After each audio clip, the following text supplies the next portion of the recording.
जय जगन्नाथ। आपण मैंने बंधाकोबी अनेक रेसिपी खाई हेले आज मुझे रेसिपीटी करी आपण मैंने केबे खाई न। स्टार्ट करवा आज रेसिपी।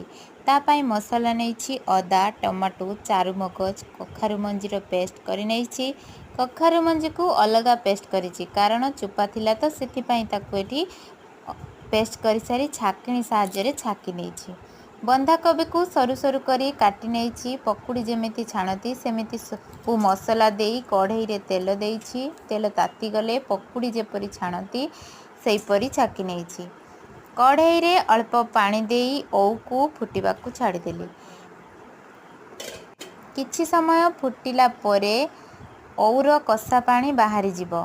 कढ़ई रे तेल देई सुखिला लंका 5 फुटण देई छुंकटे देली। पेस्ट को देदेली। सेथिरे हळदी गुंड लंका गुंड देई भलसे कषिदेली। सेथिरे ओऊ देई ताकु टिकिए कषि कखारु मंजीर पेस्ट को देई स्वाद अनुसार लुण देई आउ टिकिए पानी देई फुटिबा को छाड़ीदेली। पानी फुटी गला परे बंधाकोबीर पकुड़ी देई पुणी फुटिबा को छाड़ीदेली। रेडी हो गला एई रेसिपीटी। रहिली जय जगन्नाथ।